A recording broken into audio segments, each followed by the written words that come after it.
ProWrestlingSheet.com.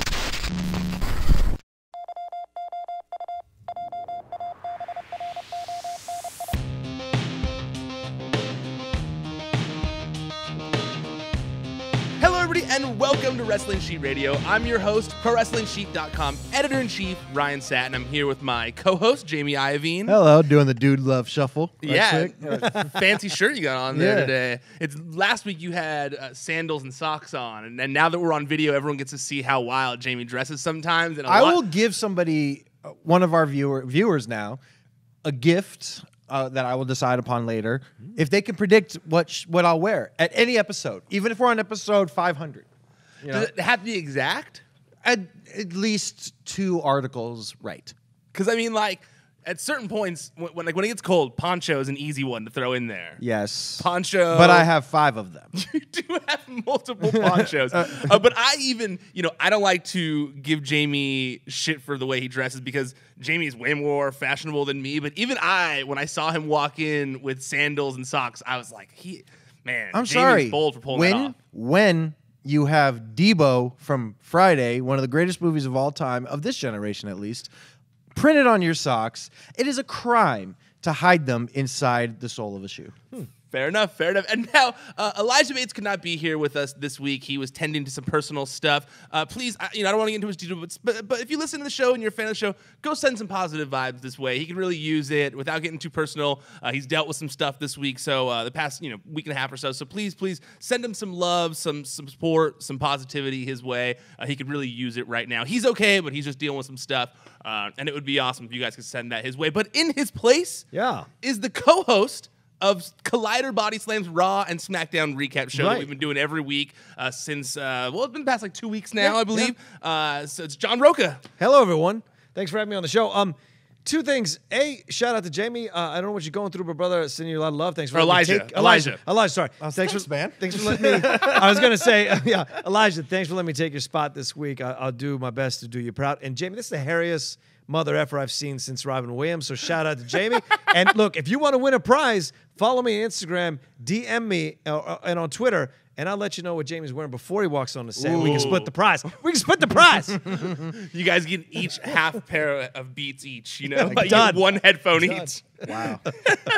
Hey, I'm down. I never said what it would be. Right, that's right. We do got to get them in here, though, now that we are in the studio and we're on camera. We should probably get, some fancier looking ones. Yeah, you would think, it wouldn't be great if I gifted you guys Beats? I can guess what you're going to wear, so I'll do it. Hey. It's so bizarre. I feel like I've done it before. I still have my Beats headphones. I use them every day. You guys wore them in the studio once. No, I wore them every day. It was everyone else. You did. I wore them every time. Wait a minute. You gave people Beats earphones and they didn't wear them every day? Not at least in the studio. That makes no sense. I still wear them every day in the office. When we recorded, I will bring them from now on. I just, I'm still not used to the setup here. So I'll get on it. We'll get the Beat situation handled. I'm a big Liverpool fan. I'm still trying to find those Liverpool Beats that LeBron gave out to the whole team. Those were awesome. Yeah, those are right? only enough were made for the athlete. That's what it's insane.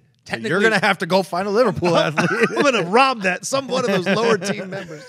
All right, well, a lot did happen in wrestling this week. Boy, howdy. I want to jump into it. I think the biggest story of the week happened over the past day and a half or so, and that is everything that happened between Dave Meltzer and Peyton Royce after some comments that he said on Wrestling Observer Radio were kind of dispersed on social media. Basically, what he said was he was talking about her breast implants, and he was saying he was dancing around it, but it sounded like what he was trying to say is that he felt like since she has gotten breast augmentation surgery that it has affected her skills in the ring, that he liked her more when she was in NXT. But the way he worded it was that he said that he liked her more when she was, he said she was more attractive when she was in NXT, and that he liked her better when she was lighter, is how it sounded. And do you have the exact quote? Yeah, it's right here. It says, so Meltzer said, the Iconics got boringed out. They're another one. I thought they had a cool act in NXT, and on the main roster, I don't get a thing out of them. I don't think their promos are particularly good. Their wrestling isn't good. I think Peyton Royce's transformation to look more attractive, I don't know, I don't want to say, but I don't think that. And then Alvarez said she was more attractive in NXT. And Meltzer said, I thought so, yes. To me, yes, I would say so. But that's neither here nor there. And then, Alvarez noted, well, we're not saying that she's not unattractive. And he said, no, I know. I didn't say that at all. But I don't think she doesn't stand out to me. When she was in NXT, she was a lot lighter. Hey, you know what? He almost avoided this whole thing. Yeah. At the very beginning. I don't want to say. It could have. It could have all been ended there. Yeah, it definitely could have all been ended there, but it did not end there because these comments apparently were made, I believe, a week ago. Is when he said this on the show. At least that's what I read. Yeah, but that it was tweeted by account I follow. Danny is a very good follow. Big wrestling fan. I recommend it, but. He tweeted it, Peyton Royce saw it, and said, so what would you have me do, Dave? Starve myself? This is how nightmares for young women start. The females in your life must be proud. And this just started a whole wave of tweets. I was actually on the NXT conference call, and my girlfriend Erica sent me the tweet right as it dropped and was like, oh, this is really bad. And Dave was on the same call. It was literally like she sent me the tweet, and then... 2 seconds later, or 2 minutes later, it was like, Dave Meltzer has the next question. And I was like, oh, man, he is going to be in for a world of tweets that are going to be sent his way as soon as he hangs up from this call. Now, look, Dave has since apologized profusely. He did like a half-hour show apologizing, saying how wrong it was of him. But, besides just every wrestler coming out and dunking on him, I think there was a message that wasn't necessarily just specific to Dave Meltzer. I think this is something that is a bigger problem in wrestling. Absolutely. That because as someone who runs the social media for the site right now, I see comments like this on a daily basis, constantly in the wrestling community, and I've always thought, ever since I was younger and I started talking to message boards and things like that, I've always been confused as to why people take it so far, and I'm sure I'm not the only one. I'm sure this is something that's bothered you guys as well, being wrestling fans. It was gross to see, because Peyton put it perfectly.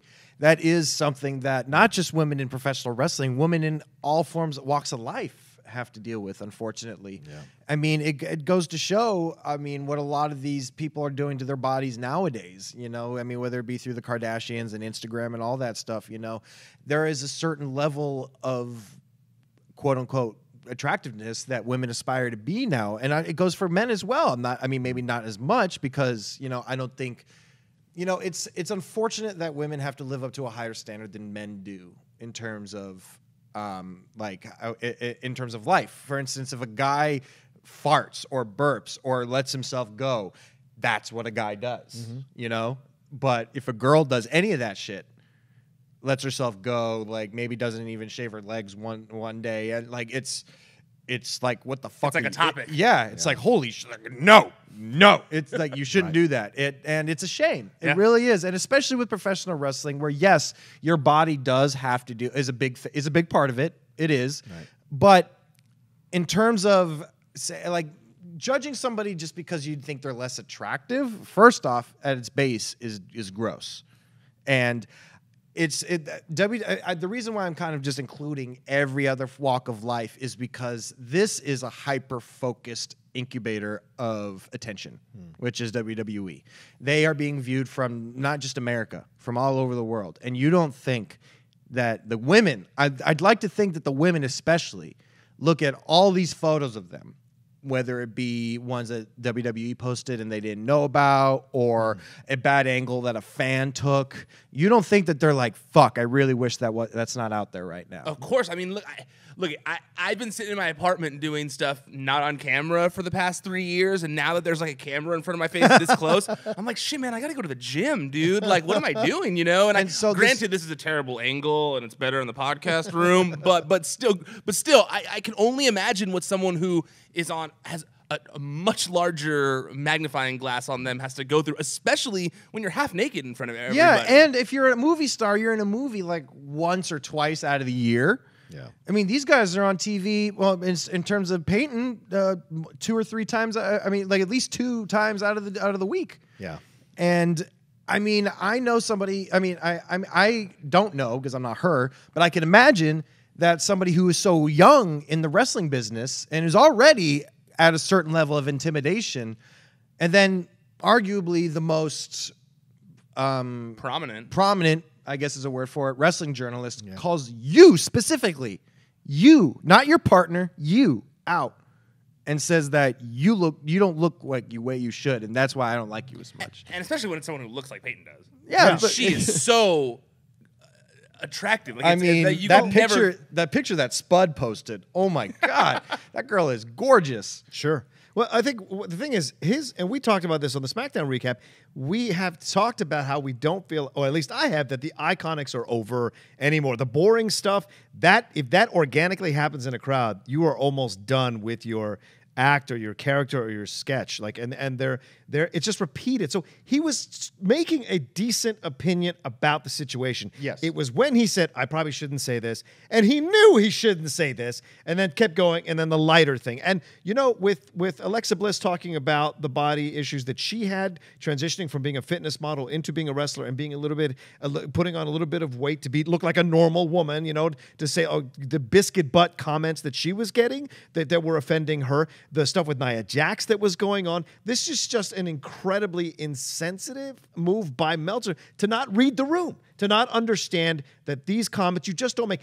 If you ever met a woman in your life, you never make these kinds of comments. You know what I'm saying? No, totally. Women are sensitive about that because we have made them sensitive about it, and they have made themselves sensitive about it as a result. I think Jimmy bring up a good point. This idea of what we expect women to be, the look we expect, and that is all changing. Now, this is wrestling. So it is about people being in the best shape that they can be for the most part. Yeah, there's the occasional earthquake or the occasional big show, or and you have the larger people that get involved. But for the most part, everyone tries to stay in shape. They do promos for the food, for like WWE has them doing promos for like Tap Out, that clothes, you got all that kind of stuff. So that's all built in. But this is a bigger issue, and him trying to apologize, doing what he did. He even messed up the apology by saying, "Of course you're gorgeous." It's like, no, that's not the point. Yeah, and then I'm gonna read his. And then Charlotte Flair. I mean, all these people now want to tear him to pieces. So he's gotten dunked on by pretty much the entire wrestling. Oh yeah, the entire WWE roster, yeah, male and female. Yeah. I'll read some of those, but I do want to mention here, because you guys have both said it. Wrestling is a very cosmetic business. Yeah, of course. I think one of the big differences here is that, let's say, like someone like a Kevin Owens or something like that, where, I don't think people are saying like Kevin Owens, yes, people are saying Kevin Owens is fat. You've heard someone say that, and I think that's taking it too far as well. I don't think saying something along the lines of, well, Vince McMahon might not be into Kevin Owens because of his physique or something like that. Like, that's a completely normal thing to say. Different topic, but to right. say like, oh, well, Kevin Owens isn't fuckable, so he shouldn't get a push, that would be crazy, that would be a bad thing. Which, by the way, that sounds entirely too specific. Like, I feel like you've read that. I feel like you actually read that. Like, the comments. Like, if I had to come up with a random comment, I don't think I would have said that. I've read too many internet comments. The handling social media for the site, when you see stories like this around, I see so many things all the time. But no, that one just came up off the top of my head. Oh yeah. Well, because people, I got a couple random trolls were in my replies today of being like, "Well, you called Kevin Owens fat, like hypocrite," and I was like, "No, I've never said those words. I've maybe said that Kevin Owens doesn't have the physique that I think Vince McMahon wants, but I would give Kevin Owens the championship if I was in charge." Absolutely. So clearly, I don't have any. I don't. And he's held the that way. championship, so it's not a big deal. Yeah. Right. And say, like when we were talking about Killian Dain the other day, I like unique looks. Yeah. I very much like unique looks in wrestling. Killian Dain looking like a big old blueberry this week in a singlet. He did. He looked like he looked like who was the girl in Willy Wonka that became a blueberry? He looked like a Violet. Violet Beauregard. Violet Beauregard. Yes. It's funny too. Rocha and I, when we were talking about SmackDown this week, you'll remember this, Rocha. Yep. I mentioned that I once tweeted saying that it was probably the higher ups who made him wear a shirt that one time. Yeah. So I didn't want to say that this time about the singlet. Sure enough, someone else said it on social media, and Killian Dain and Road Dogg once again jumped in to correct that person and say that it was not a management thing, that it was a Killian Dain thing, that he went out and got the singlet designed himself. It was something he wanted to do. So I had a feeling they were going to do that. Yeah, That's why I didn't say it on the show. I was like, I know it. Smart move. I know they're gonna correct someone about this. Okay, so the apology you guys were referring to. So I was on that call with Meltzer. He dropped this apology very quickly after the whole. Yeah, and it reads like he dropped it really quickly. You can tell, and he mentions this in his 30-minute apology on Wrestling Observer Radio that he didn't put a lot of thought into this apology. That he was just caught up in the moment, felt like he should say something, and so he said, "I'd like to apologize to you. You are an exceedingly attractive woman. I do realize the lengths of pressures. I do realize the lengths of pressures on women in the entertainment world to maintain unnatural looks at times, and I'm glad you pointed this out." Did he say he understands? Yeah. Wow. Yeah, he must understand a lot. No, wait. I said you're. I don't think he says it. No, he didn't say I understand. He says he what about the pressures? He says I do realize the lengths and pressures on women in the entertainment world. So yeah, he said he understands. Yeah. In essence. To what extent? Honestly, I don't think any guy could ever say that. Like, honestly, I never in a million years. Like, I'm not someone that goes up to girls and like hits. My whole life, I never like went up to girls like in just person and just like hit on them at a bar. Like, I always felt super like awkward doing it. I was like I don't like stopping chats with random people, so I always felt like if the shoe was on the other foot, I'd be annoying someone. And I just like when I started dating Erica though, and I got a better glimpse into social media, and you've dated someone who is popular on social media and stuff. When you see their DMs, oh man, it is mind blowing. Yeah.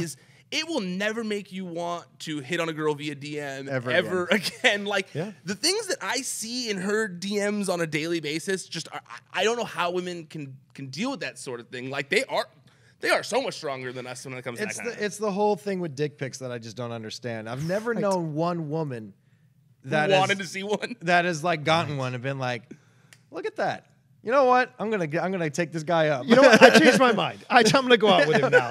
Well, look at that. I like the curvature of the shaft. I'm gonna date him now. Well, look at that. She was like, I would never date this guy. Oh, well, wait a second. Second thought. Everything changed. Wow. Now. Have you seen a penis? That's not the best thing to look at in the world. They're not attractive things. I'm not. sorry, they're not. But I will push back a little bit on your statement. I would encourage you to speak to people in the gay culture. They suffer. The male gay culture does suffer the looks thing. That's the closest approximation to what women go through. But even they don't get the DMs that women get and experience on a daily basis. And that's the thing that I think is good about the Time's Up of the Me Too movement is that it's opening eyes to the guys who are willing to have their eyes open to what these women have gone through. Our sisters, our mothers, our friends who've gone through, our girlfriends, our wives who've gone through, or daughters who've gone through this stuff and now see daily what they have to endure just walking to a grocery store. Absolutely. Yeah. Shit that men don't have any concept of. When that Me Too movement thing started, and I remember like when my mom posted something like a Me Too thing and my sister, and I was like, wow.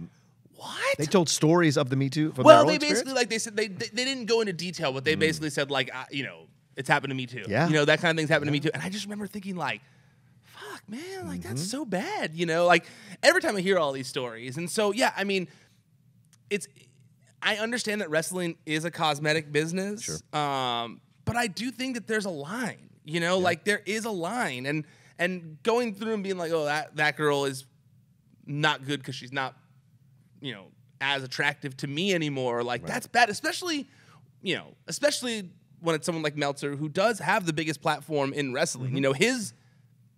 His voice carries a lot of weight, so much weight. I mean, people listen to what he says. I mean, he says a match in some company no one's ever heard of is a must-see match. Everybody's watching. They all go watch it. Yeah. I mean, that's a thing that happens. I mean, I could guarantee maybe 60 to 70% of the new subscribers of the New Japan world are all due to Dave Meltzer. Great point. I couldn't agree more. So. I would say I'm one of them. Like once he was pushing it once everyone was pushing it so hard, and I had to start getting into New Japan.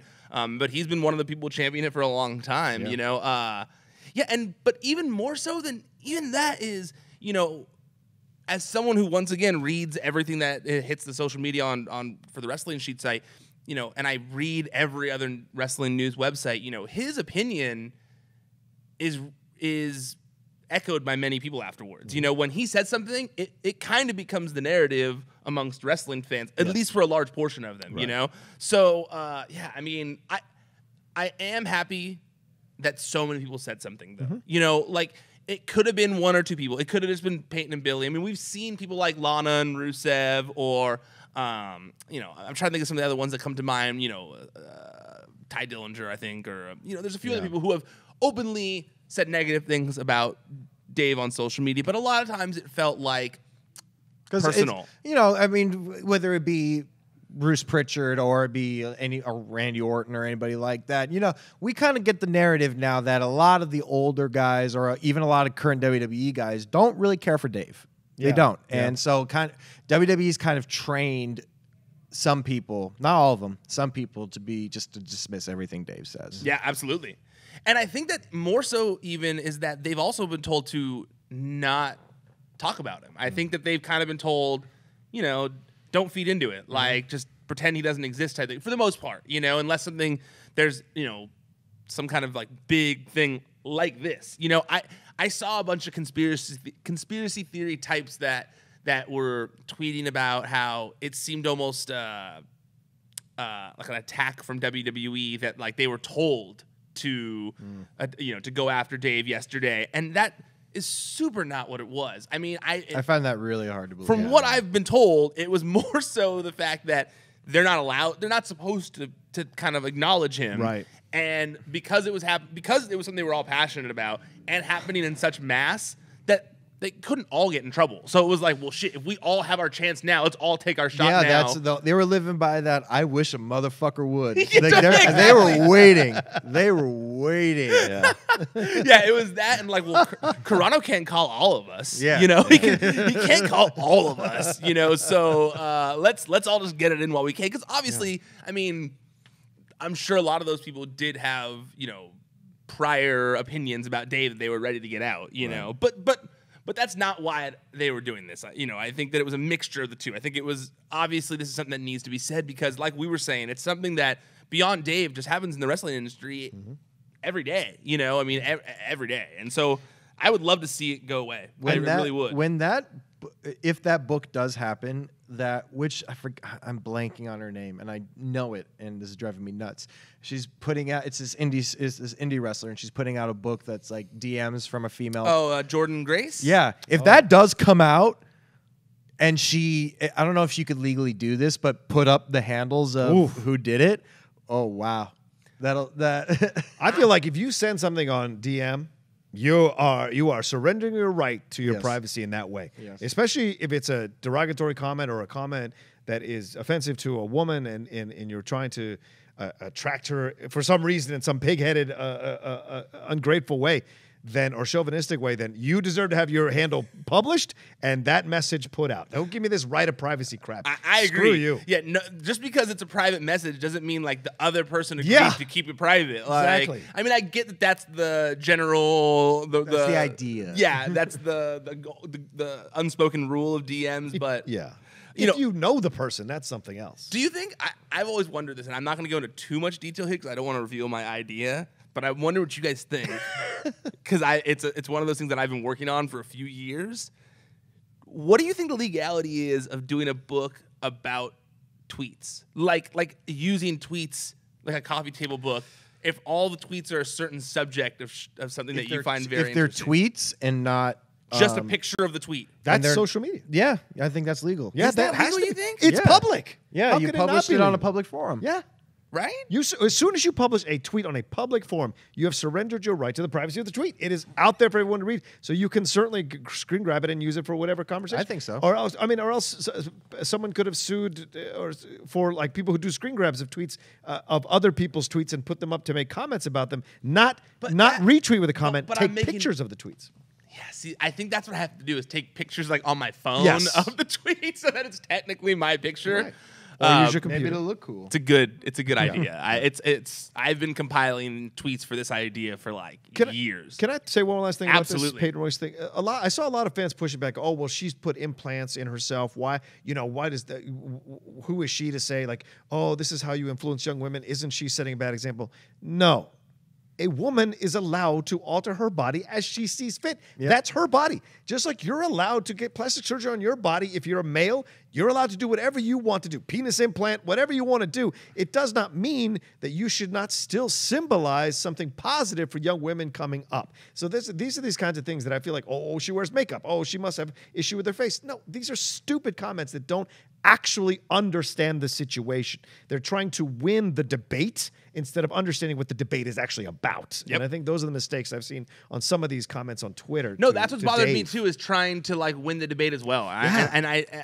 I have also been by confused. Citing like, oh well, why didn't you get mad when he did this? Or like, why didn't the talent? right. Or why didn't you get mad when the talent? Or why didn't the talent all speak out when they were, going to Saudi Arabia and doing Greatest Royal Rumble? And it's like, because that's their employer. Right. Like, this is solidarity amongst someone who reports on them. And they did speak out in the way that they could with their tweets. Becky saying, waiting for that one day. And right? It's just, that's their way of doing it. And also, people don't know what might have taken place behind the scenes. Right, exactly. Like, people have no idea, I mean, that's why just Lawler because, got eviscerated. Yeah, I mean, like, even Corey kind of said something publicly, but you have no idea what happened behind closed doors, and if they maybe did express some unhappiness to anyone above them, So, I mean, it's obviously it's a sensitive topic, but I think all three of us and millions more would love to see things shifted and maybe remember that there is a line, and that your words can have an effect on someone. So try and think about that before you go saying like creepy shit, All right, let's move topics here. Let's move to something a little more fun. Let's talk about, this isn't as necessarily a big of a news story, but I really think this is an interesting topic, and I wanted to get your guys' opinions on it. So Seth Rollins did an interview with That's a buff dog on that page. did an interview with Sports Illustrated. And in the interview with Sports Illustrated, I guess there's these rumors that maybe they might be doing Roman Reigns versus The Rock at WrestleMania this year, which I hadn't heard about, but it's mentioned in this article. They basically say, like, what do you think about the potential of The Rock versus Roman Reigns? And he says, well, I would like it to be Roman Reigns versus Seth Rollins. And then they said, well, what about Seth Rollins versus The Rock? And he said, well, that's cool too. Don't get me wrong. I love Rocky. I think he's great. Love everything he's done for this business. But my first instinct says we don't need him. We don't need him. If we're not the guys who can main event WrestleMania, then how are we ever going to be The Rock? How are we going to be Stone Cold Steve Austin? We can't hold on to these guys forever. We just can't.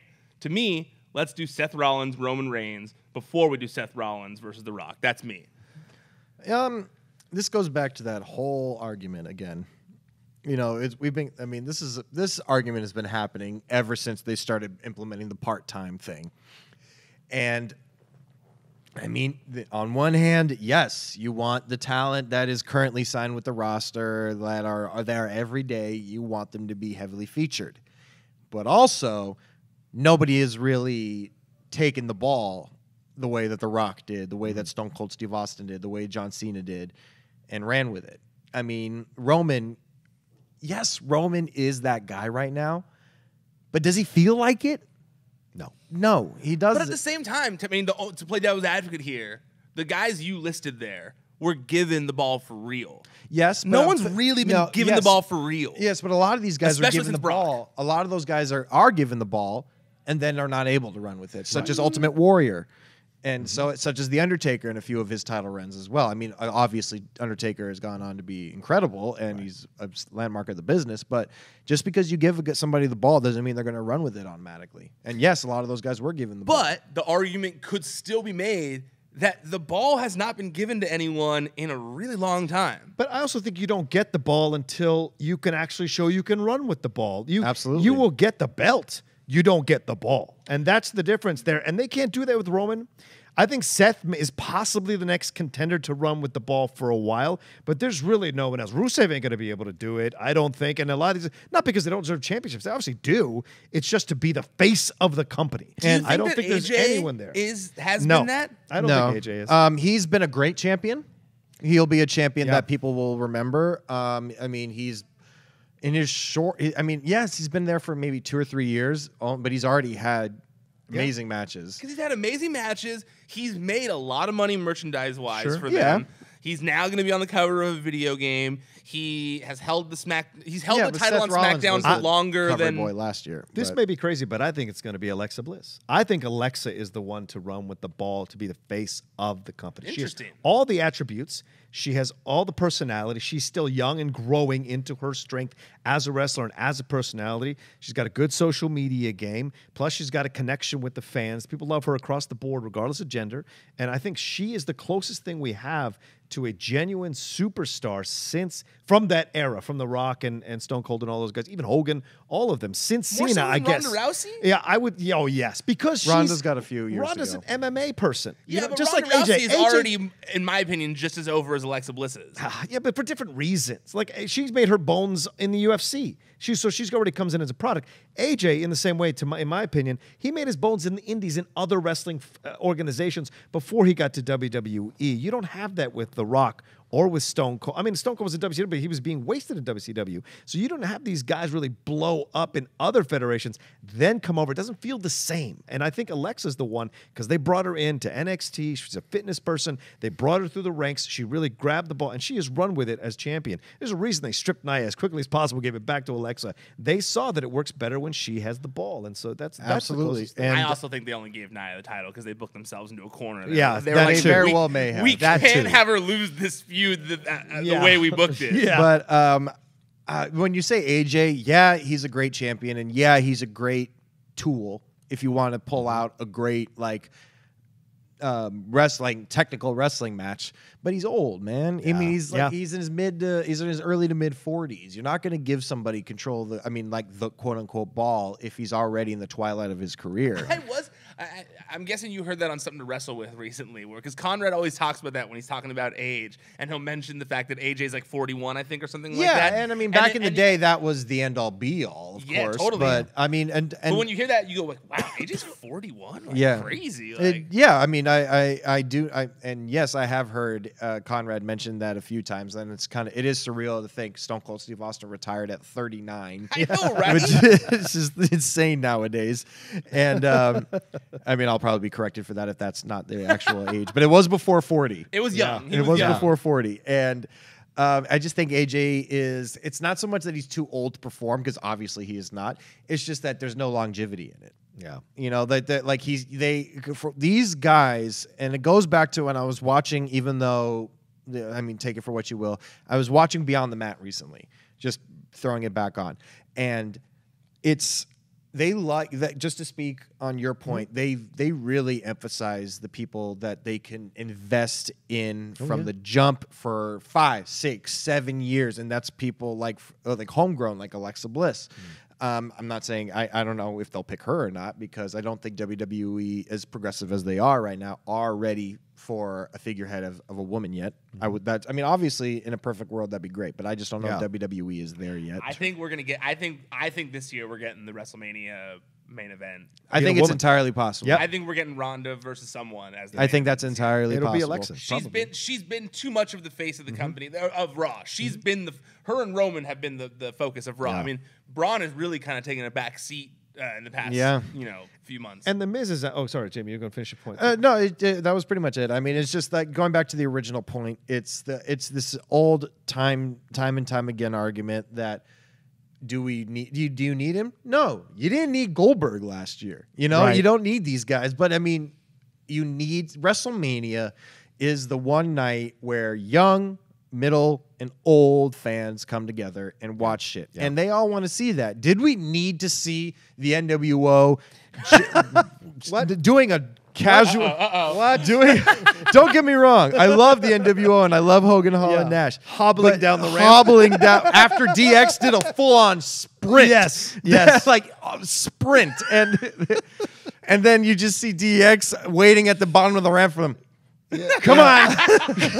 Come on. Well, that was why I laughed so much at that thing that Hogan tweeted this week with him and the rest of the NWO, because it was him, him, Hall, and Nash. And it looked almost like it was like what was the word? Like, remember those old WCW vignettes when they were making fun? Or sorry, the old the WWF. WWE ones. Sorry, the old Oh, WWF yeah. vignettes. The Nacho Man and all that Man. kind of.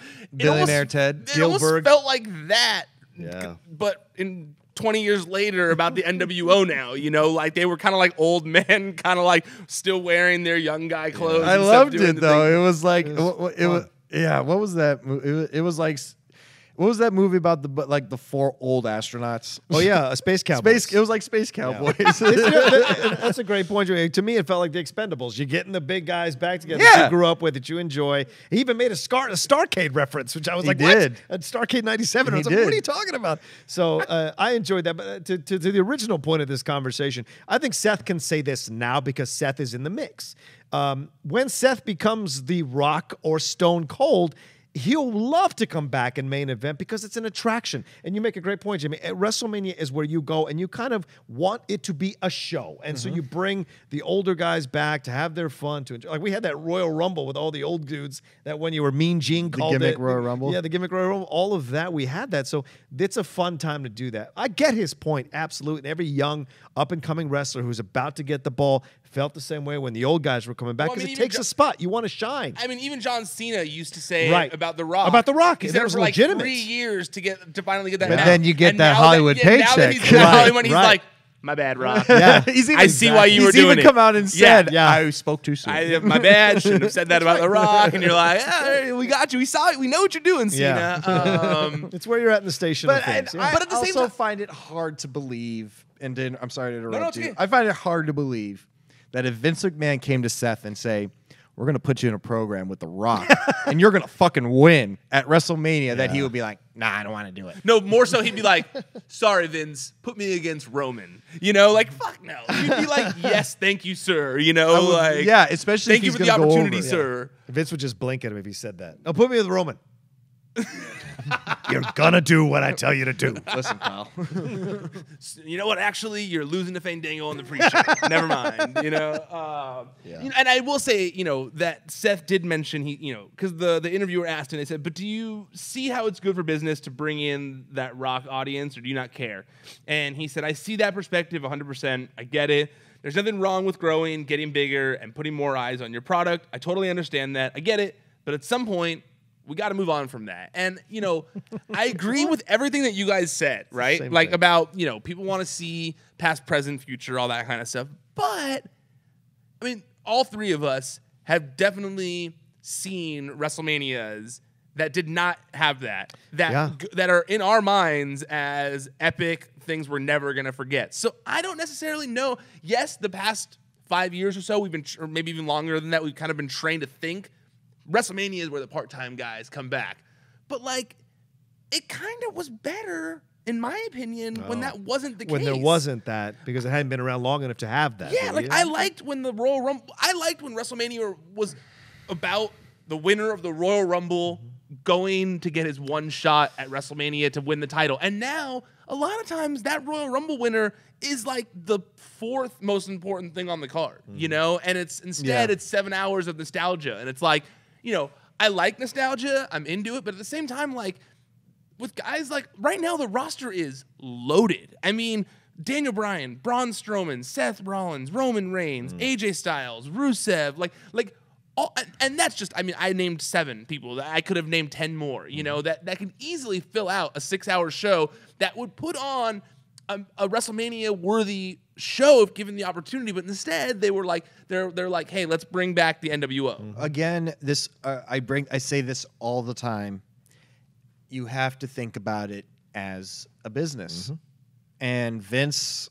We're all thinking. And I'm not saying your opinion is wrong. It's right. I'm sure that if they programmed a whole thing of just the current roster, then I'm sure it would do fine. Would it do as good as a card with The Rock on it? Who's to say? But I do think that when he said that part that he said that we have to move on from that, you have. They're not this is a month, maybe 2 months out of the whole year. Yeah. So when they throw these old timers back in there, they have about 2 months, maybe, unless you're Goldberg and then you get like 6. And to build up for... You're lucky you threw that in there because I was going to call you out. I was going to say Goldberg got fucking forever, dude. Yeah, He really and that was... They took their time with him. Yeah, they really did. And but like these guys have almost 300 days out of the year to do what they do. Mm-hmm. And so I think to say that we need to move on from that, you have. I don't think that including The Rock in WrestleMania affects the rest of the year whatsoever. I really don't. And I just I'm bringing it back to the business side. And as a wrestling fan, of course you want to see the current talent be focused and featured in heavily. Yeah. But if you're thinking about it dollars to dimes, you need as much star power there as possible. Right. And there's still, to this day, has nobody in that roster touched the level of The Rock. Yep. Nobody. Not even Cena. Not even Cena.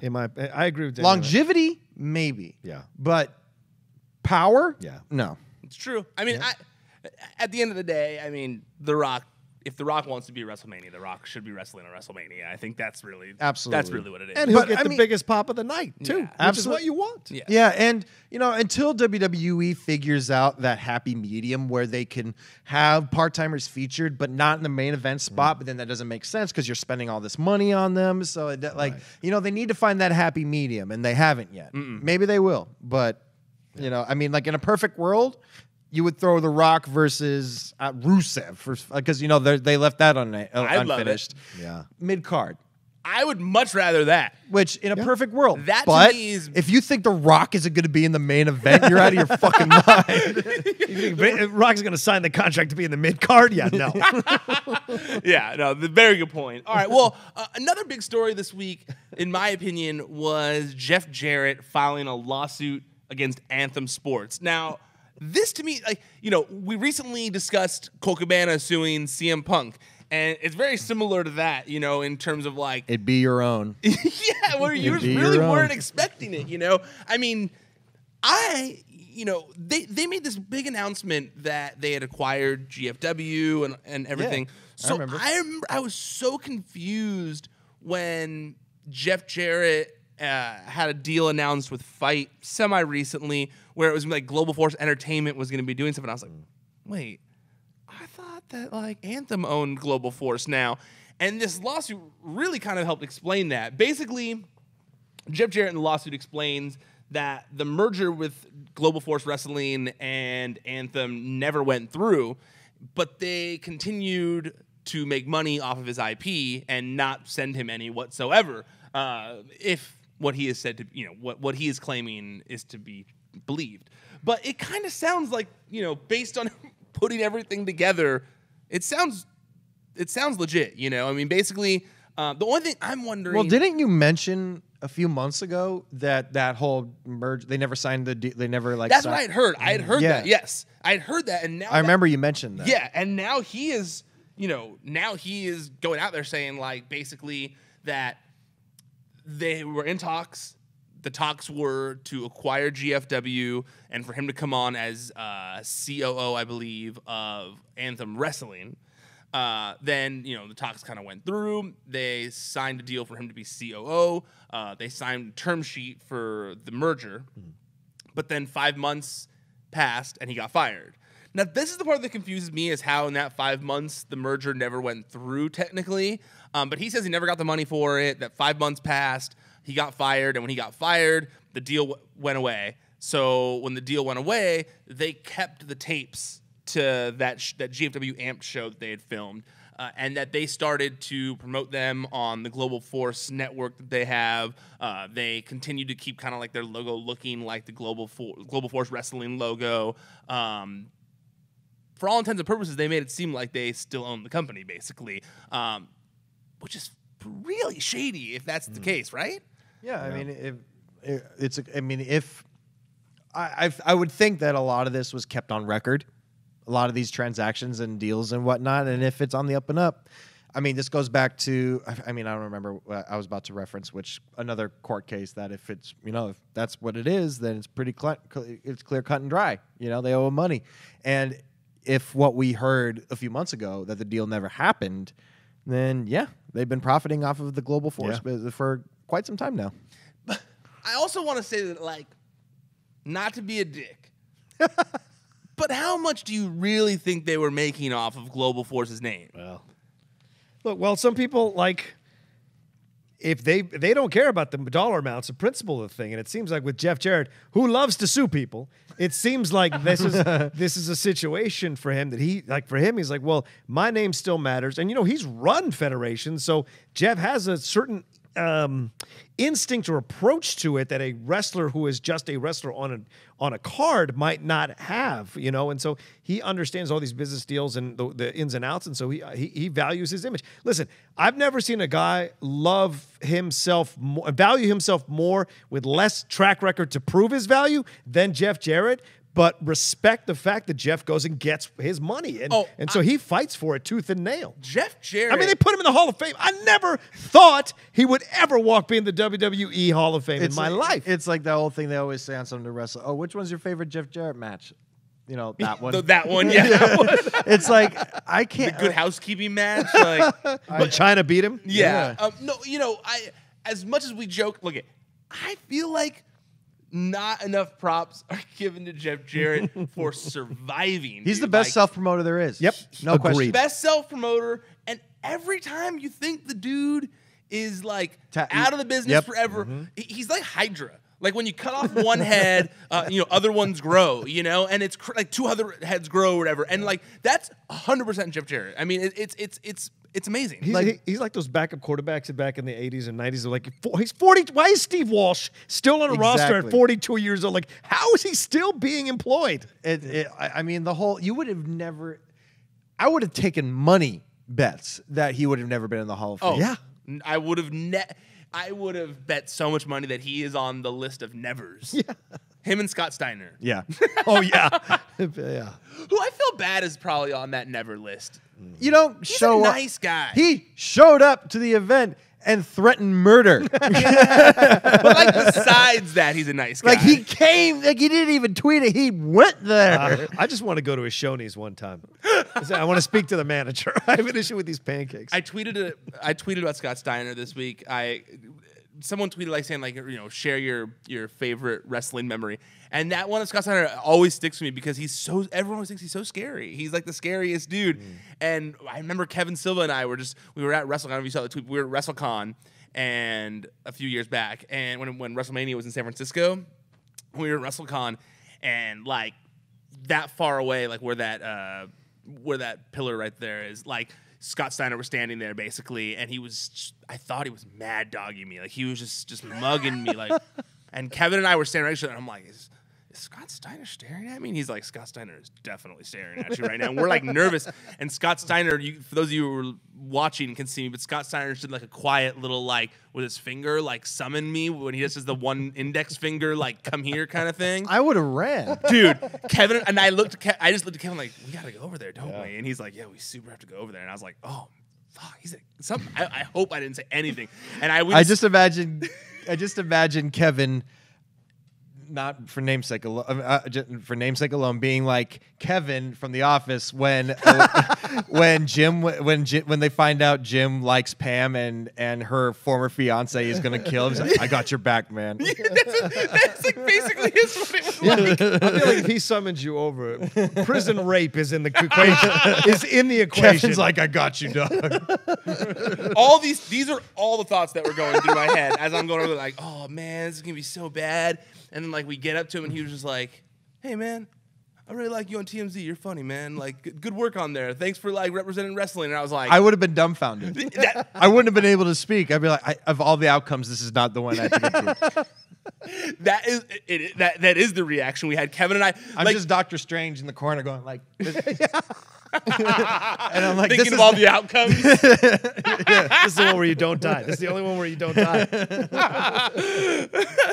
I was just like, I guess I just shit my pants for no reason, Scott Steiner. Crap, Yeah. But no, and then even I was like, well, I'll pay for a picture. And he was like, no, you don't got to pay. Let's just take a picture. We took a picture together. Oh, nice. Nicest guy. So, all right. Well, maybe he just had a bad night that night in the Hall of Fame. But yeah. So, but yes, Jeff Jarrett, props to that guy for sticking around. And you know what? Get your money, dude. Yeah. If this is what happened, get your money, dude. Yeah. Like, that's not cool. They shouldn't have been screwing you like that. And there's many more details to this, but they're a little more legal. So go check out the website, ProWrestlingSheet.com. The full doc is on there for the full for the full lawsuit. That legal El Kabong with the exactly. So you'll for those of you who like legalese, you'll enjoy that. One thing I want to talk about as well, and not necessarily all the sad details, but I kind of wanted to hear. I just talked about a story that I had. Talked about Scott Steiner just now. And I didn't have a chance to read what you posted this week about Jim Neidhart, but unfortunately, as everyone listening to this or watching this knows, Jim Neidhart unfortunately passed away this weekend. It was this weekend or this week? It was Sunday night. It was Sunday, Monday morning. Yes. So, very sad. Obviously, Hart Foundation is one of the best tag teams of all time. And the Hart family is just, legendary. And just, he's someone that everyone talks about in such a positive light. Everyone says that, he was such a nice guy. He was a cool guy to have around. So it really is one of those ones where really it's a real bummer for the wrestling community. Obviously, Natalya, as everyone can see, is one of the nicest people on the roster, I think. That most people feel that way. So obviously, everyone was really hurting for her. But, on a more positive note, I wanted to hear, you'd posted a picture of you and the Anvil from when you worked at WWE for a brief period of time. So you got to produce one of their promos? Is that what it was? I shot one of the, I don't know if I wouldn't say I produced it, but I was given the direction by the writer. I was told what they wanted. And you had to work on. I got to work on it, yeah. I shot it. I spacing, whatever, fuck. Anyway, so the whole time, one of the people I became close through my time with the roster, as anybody would, being there that many months and days out of the year. But I grew closer to a handful of people, and one of them was Natty. And it wasn't easy. I mean, it wasn't hard to, because Natty, as you just mentioned, is genuinely one of the kindest, sweetest, will go out of her way to say hi to you no matter where you are, no matter how you're, like, if you're even if she's too busy, if she's going out to a match, she'll wave and say hi, and before I had met Jim, her father, I felt like I knew him because she spoke all the time about him. Like, she thought he was, she had nothing but nice things to say about him. She would always show me videos of them at home and stuff. And I felt like I knew him. I felt like I knew Jim's kindness, and I knew his laugh. Of course, I knew his laugh, but how could you not? Yeah. And I just you really got a sense of their relationship through just talking to her, because there's a father, daughter, or son, whichever bond, of course, but this went beyond that. In my opinion, they truly loved being with each other. Well, I think you can see that on her social media as well. And as someone who watched Total Divas, she cared so much about her parents. She was with them all the time. Yeah. He was at her house. Yeah. When he started taking a turn for the worst in terms of his health, I think he started spending a lot more time there with Natty at her house. And to go to this particular story about what you just mentioned, it was the only WrestleMania I worked on, which was the WrestleMania you actually just talked about, the one in San Francisco, WrestleMania 31. And I'm very proud I was able to work on that one, because it goes down as one of the greatest WrestleManias, which I'm pretty happy about that. But one of the shots I got to do was the Hart Foundation reunion.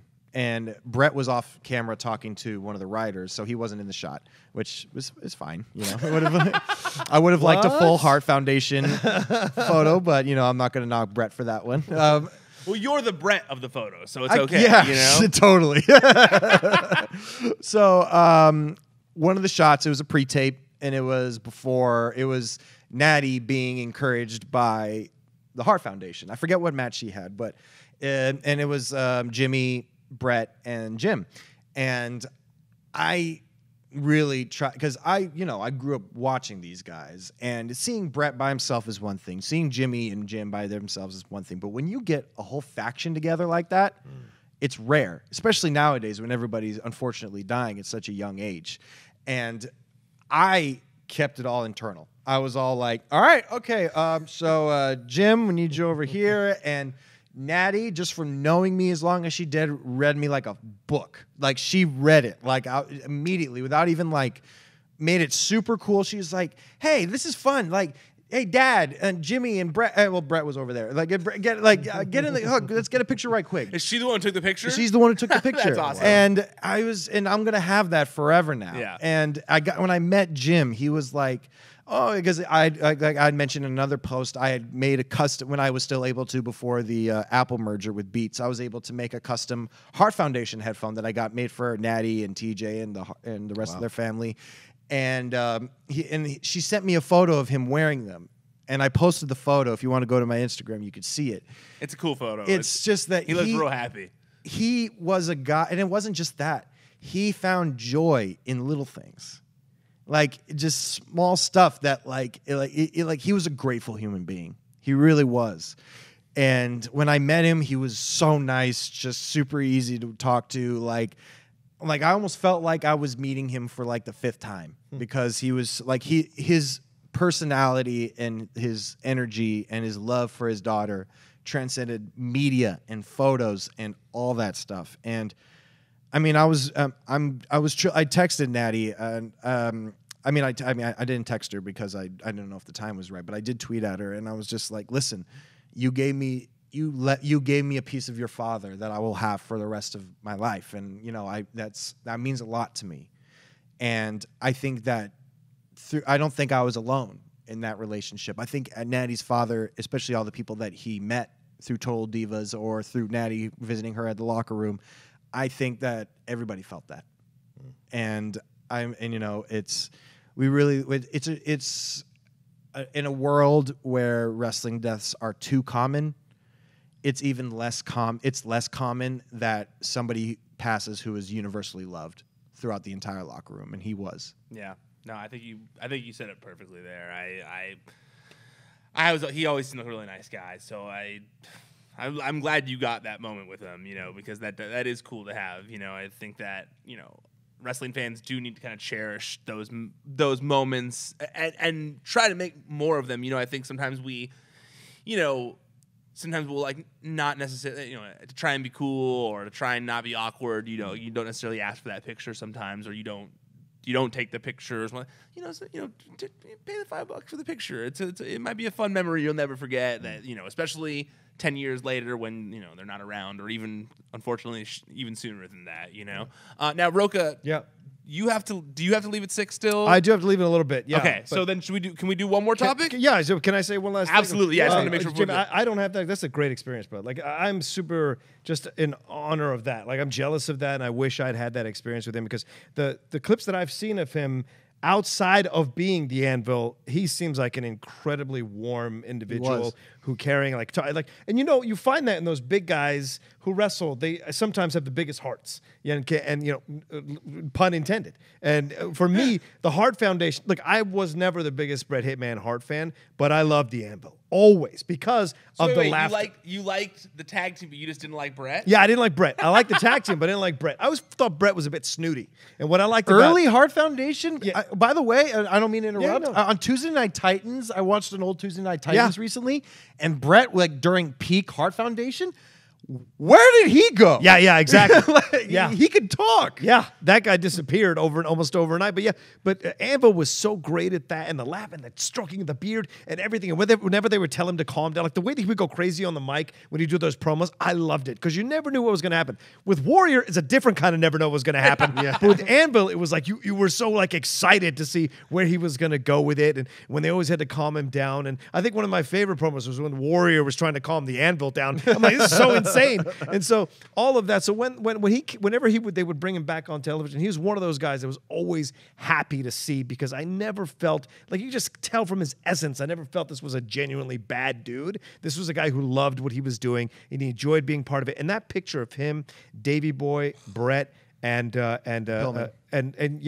Owen, they're all gone but Bret. And that broke me when I saw it when they were doing the tribute for Anvil on Raw. Yeah. I literally had to stop and cry a little bit because it's like, damn, Bret's the last one.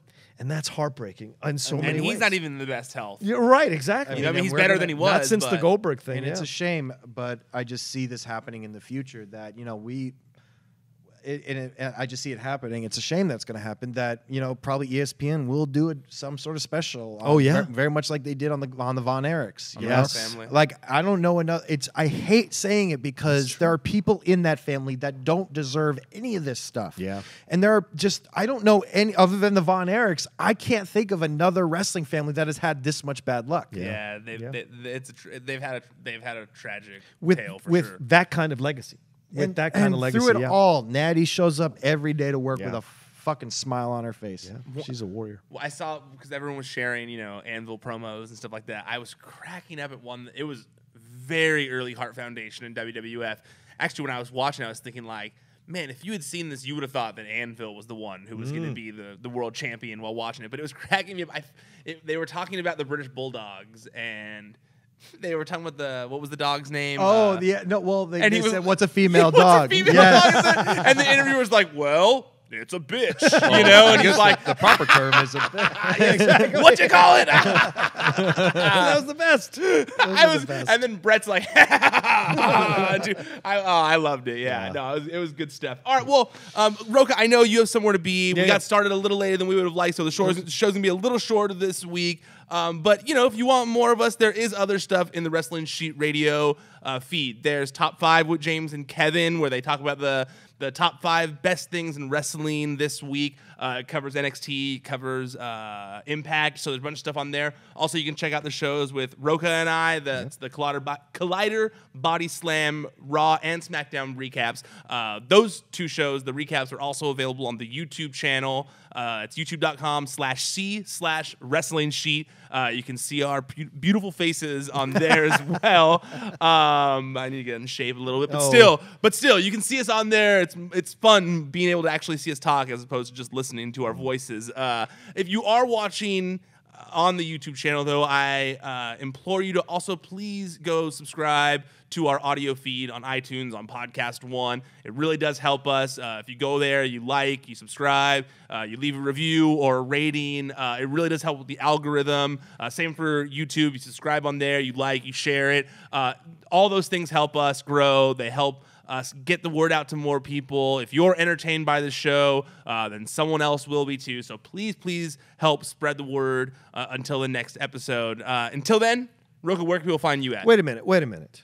Did I leave something out? I think we have time for one more. Do you want to talk about Renee? I did. I can stay. I can stay for like 5-10 minutes. Okay, if you want to do it. I felt bad that we weren't going to talk. Well, let's do this. Well, because you and I discussed it a little bit, so I wasn't sure. Okay, let's do this. So we put up an exclusive on the site this week. So obviously, all of you who watched Raw this week, which is I'm sure every single one of you listening or watching, like a Marvel this. post-credits scene. Look, it's wrestling, man. I don't mind staying to talk. Yeah, it's a little running. I like it. My day can wait. Yeah, let's do this. It's your new girlfriend. Yeah, I know. She understands. Okay, good. Okay, so basically, Raw obviously was Renee Young was on commentary this week, and I think the big question going out of it was, what are they going to do? I think that for the most part, people they weren't against her commentary. I think that whether you liked it or loved it or disliked it or whatever, that's up for debate, obviously. But I think most people, for the most part, felt like she had done a better job in the role than Coach had been doing the past couple of months, and that it'd be nice to have a different voice in there, especially knowing that she's going to be. She already did the announcing for the Mae Young Classic. Clearly, more commentary work is going on for Renee Young. Now, I started to ask around to sources to see what the plan is. Like, is it something they've talked to Coachman about? And from what I've been told, there are no immediate plans to switch Renee Young's role to commentary right now. Now, she has expressed that she would like to do more commentary if the possibility arises, if the situation arises, and I've been told that if that opportunity arises, she is one of the people who will be considered. Do you think that she is someone who should be considered over some of the other people who are kind of waiting in the wings, though, for that role? Well, that's hard to say. Because I don't know who else has been waiting in. Well, I mean, I'm just saying, I'm sure some of the guys, I don't know, like someone like a Percy Watson or something like that, who's been doing stuff in NXT, probably wants that role. Or I think I should have that damn role. Look, here's the deal. Our own Aaron Turner. When I was talking to him yesterday, going over all things wrestling, he was like, "I wanted to yell at you and Ryan through my computer." I go, "Why?" He goes, "Because Renee did commentary for a year at NXT." And she has experience doing commentary. That was for so others, long ago. right? I know for other sport, and she was the host. She wasn't doing. Yeah. She was the host. There's a difference between a host and what she was doing, which was color, right? Yes. She is I think, in my opinion, she's a better host than she is a color commentator. I think her talents are better suited for that. I agree. Where she can maintain the ship and drive the ship forward. I think that's what she's best Kind at. of like how like Tom Phillips did that with Mauro Ranallo, similar in that regard. Yeah, exactly. And so you see that I think that's where her gifts lie. And yes, she should absolutely be considered. It's time. But also, we have to look at her track record. She did stuff for New England sports. It was between her, apparently, and Michelle Beadle for that highly questionable show where Michelle Beadle got at ESPN. She would have been the host of that show. So that's the thing. She is a host. I don't think color commentator is where she's best suited. So if you're talking about should she be considered for color commentator, I think there are other people that are better for that. Should she be considered to host a show? Hell yes. Yeah, see, I mean, I agree. Well, sorry to say over you, but I also think that maybe not necessarily Raw, because I do think that, with Michael Cole and Corey Graves, she would get lost in the shuffle a little bit. Yeah. But I wouldn't mind her on SmackDown. I wouldn't mind. I feel if like you moved Cole out and put her in, I wouldn't care. I would be happier. Really? Honestly. I don't mind Cole, but I think Renee can do the shill better than Cole can. And to speak on your point, I agree that Renee isn't going to be the one with the sound bites. She's not going to be the good God Almighty. She's certainly not going to say puppies. But Unless she's actually talking about puppies. she might actually be talking about dogs. Yeah. But she's like, Michael Cole is the guy who drives the ship. He doesn't have any, unless you want to count boss time. Or how this is Seth Rollins' best year of his life. Yeah. Or classic Undertaker. Or classic Undertaker. Or vintage Undertaker. Sorry, vintage Undertaker. And but he doesn't have catchphrases. He's the got guy. A couple, but yeah. Which ones? Like you said, vintage. But they're not exciting catchphrases. No, they're not exciting, but he's got a couple They're of not them. slobber knockers. No. And so I think and yes, I don't think she's the one that'll have the sound bites. I think she's the one that'll drive the narrative. Like, she'll tell the story, she'll say who's on screen, what's been happening, and then somebody else will say, like, by God. Do you think that would be more effective on Raw than Coachman? Than what Coachman has been doing? I got to be honest with you, and this is not a knock on Coach. I really I don't have any issue with him being on the commentary team, but in terms of how he ranks, in terms of commentators that have been on the table for the past few years, he's very low to me right now, because in the back of my mind, I don't think he's there as a first choice. Yep. Yeah, I feel the same and way. I don't think he is there for himself as a first choice. Yes. It feels like he'd rather be back on ESPN. Yeah. He's doing this to cash the checks, but I think he feels he's going back to revisit something he already conquered and did, and so he's going through the motions, but he's not fully committed. Yeah, like it feels that way. I mean, you could tell, because halfway through Raw, Corey will look at Coach and be like, "Are you paying attention? Like, what are you watching?" Yeah, we were talking about that this week. We were like, I mean, a lot of like that was I why hear it I all the didn't. time. That was why I didn't. I enjoyed. I think the most. The reason I enjoyed having Renee Young on commentary the most was because she didn't say anything that made me go, "What is she talking about?" Like, and Coach every week seems to do So that. even Corey's like, "What?" Yeah. Like, what are you saying? And I wasn't even, at first I was wondering if it was like an on purpose thing, because he'd been gone for a while and it was like a thing they were playing into. But now it kind of feels like a Mike Adamle situation where it's God. Where it's like, Oh, God. where it's like, Mike are you Adamle. paying attention to what's going on here? Like, that's kind of how it feels when I watch it now. But yeah, I hope the vibe I got is that I have, and this is not inside information, but the vibe I got is that we're gonna see her again at Evolution as well. Is that that of course, is that she's gonna be doing the as she announcing should. for Evolution As too? she should be. Yep. Yep. She should absolutely steal the ship at Evolution. She's absolutely the main host. All right. Well, since I know you got to go, Rocha. I do. Where can people find you on the internet? Oh, yeah. You guys can always find me at The Rocha Says, my homage to The Rock on Twitter and on Instagram, and all the stuff I do here at Collider. Like you said, Collider Bodyslam, all the Raw and SmackDown recaps, but also Collider Sports. We're talking NFL, Premier League. We're going to talk about NBA once the season starts. A lot of stuff happening and all the stuff on the main channel as well. Jamie, where can people find you at? You can find me on Twitter at JAMIE_IOVINE or on Instagram, just JAMIEIOVINE.